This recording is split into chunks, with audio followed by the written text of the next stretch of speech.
Quash petition పై తెలంగాణ హైకోర్టులో విచారణ జరుగుతోంది. ఇప్పటికే కేటీఆర్ తరపు వాదనలు ముగిశాయి. ప్రస్తుతం ప్రభుత్వ తరపు న్యాయవాది వాదనలు వినిపిస్తున్నారు. ఈ సందర్భంగా ఏసీపీ దర్యాప్తు ఎక్కడి వరకు వచ్చిందని హైకోర్టు అడిగింది. ఈ కేసులో ఎంతమంది స్టేట్మెంట్ రికార్డు చేశారని హైకోర్టు ప్రశ్నించింది. కాగా హైకోర్టు ఎటువంటి ఆదేశాలు ఇస్తుందోనన్న ఉత్కంఠ నెలకొంది.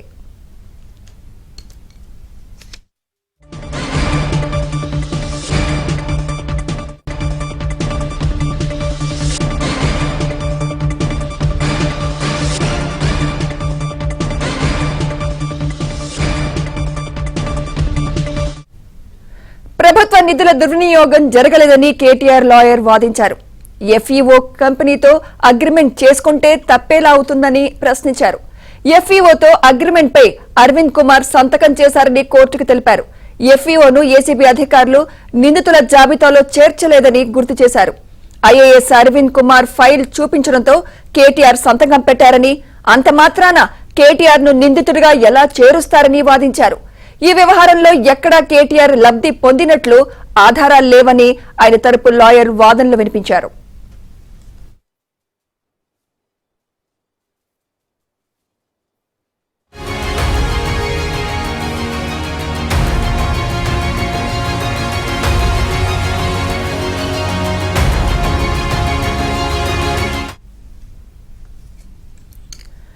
ఎఫ్ఈఓతో అగ్రిమెంట్ చేసుకున్నారు, కానీ ఎలా లాభాలు వస్తాయో చెప్పలేదని ఏజీ వాదనలు వినిపించారు. 55 కోట్లను ఎలాంటి అనుమతులు లేకుండా ఎఫ్ఈఓకు బదిలీ చేశారని కోర్టు దృష్టికి తీసుకొచ్చారు. కేసు విచారణ కొనసాగుతుందని, విచారణ దశలో అన్ని ఆధారాలు బయటపడతాయని ఏజీ వాదనలు వినిపించారు.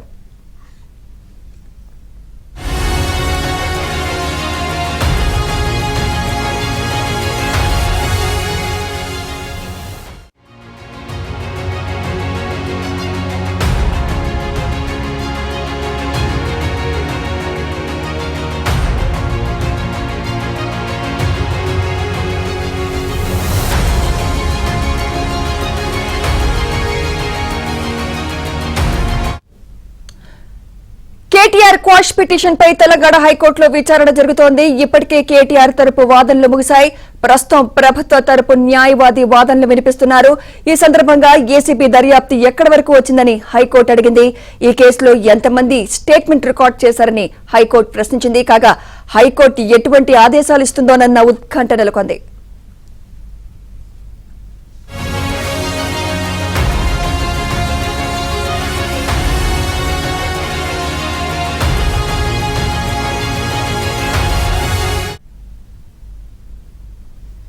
కేటీఆర్ క్వాష్ పిటిషన్ పై లేటెస్ట్ అప్డేట్స్ మా ఇన్పుట్ ఇన్ఛార్జ్ శ్రీహరి అందిస్తారు. శ్రీహరి. సుమిత్ర, మొత్తం జనవరి 1 రాబోతున్న నేపథ్యంలో 31 కావడంతో జనవరి 1 పైన అందరూ దృష్టి పెట్టుంటే, తెలంగాణలో మాత్రం వాళ్ళ హైకోర్టులో జరుగుతున్నటువంటి వాదన పైనే ప్రతి ఒక్కరూ ఉత్కంఠగా ఎదురు చూస్తున్న పరిస్థితి. ముఖ్యంగా ఈ కేసు విషయంలో ఏదైతే ఇటు కేటీఆర్ తరపున కావచ్చు, ఇటు ప్రభుత్వ తరపున కూడా వాదనలు కొనసాగుతుండడం, సో క్వాష్ పిటిషన్ ఏం కాబోతుందనేటువంటి ఆసక్తి నెలకొంది. ఇప్పటి వరకు మనం చూసాం, కేటీఆర్ తరపునటువంటి న్యాయవాది కూడా తమ వాదనలు వినిపించారు. ఎక్కడా కూడా ఈ కేసుకు సంబంధించి 409 సెక్షన్ ఇప్పటి వరకు కూడా అలాంటి ఆధారాలు లేవు. ఎందుకంటే కంపెనీ సంబంధించినటువంటి అగ్రిమెంట్ కావచ్చు, లేకపోతే వ్యవహారాల్లో సో ముందుగా సంబంధించారు, ఆ తర్వాత మంత్రి సంతకం పెట్టారు తప్ప మరొకటి కాదు అనేది. రెండవది మీద సంబంధించినటువంటి కేసులో అప్పట్లో మంత్రిగా ఉన్నటువంటి కేటీఆర్ కు ఆర్థికంగా లబ్ధి చేకూరారు అనే దానికి కూడా ఎక్కడ ఆధారాలు లేవు. అలాంటి వ్యవహారం కూడా జరిగినప్పుడు ఇది ఏ రకంగా అవినీతి నిరోధక చట్టం కింద కేసులు నమోదవుతాయి, ఈ కేసు అనేది కొట్టివేయాలి అని చెప్పి తమ కూడా ఇచ్చినటువంటి పరిస్థితి. సో సుదీర్ఘంగా తర్వాత లంచ్ బ్రేక్ కూడా వచ్చింది. తర్వాత తిరిగి 24 గంటల నుంచి ఈ కేసు విచారణ కొనసాగుతోంది. ప్రభుత్వ తరపున కూడా న్యాయవాది తమ వాదనలు కూడా వినిపిస్తున్నారు. ముఖ్యంగా ఈ అగ్రిమెంట్ కి సంబంధించి ఏదైతే 3 దఫాలుగా నగదు కూడా చెల్లించారు, 55 కోట్లు ఎలాంటి అనుమతి లేకుండా కూడా ఈ యొక్క బదిలీ చేయడం జరిగింది కోసం.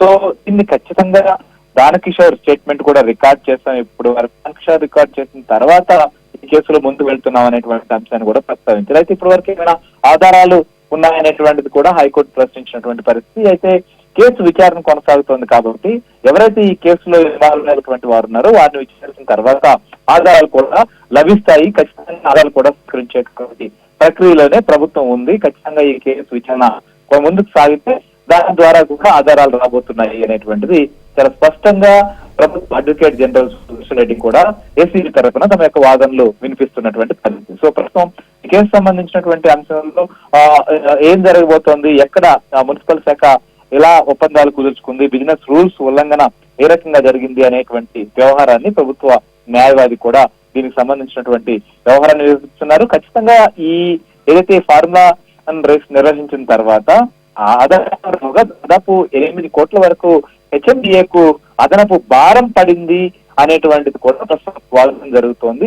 సో ప్రస్తుతం ఏం కాబోతుంది ఈ కేసు అనేది కూడా చూడాలి. మనకు వాదనలు కూడా కొనసాగుతున్నాయి. అన్ని అంశాలని కూడా సుదీర్ఘంగా వాదనలు వింటున్నటువంటి హైకోర్టు ఎలాంటి నిర్ణయం తీసుకుంటుంది అనేది కూడా చూడాలి సుమిత్ర. Thank you Srihari.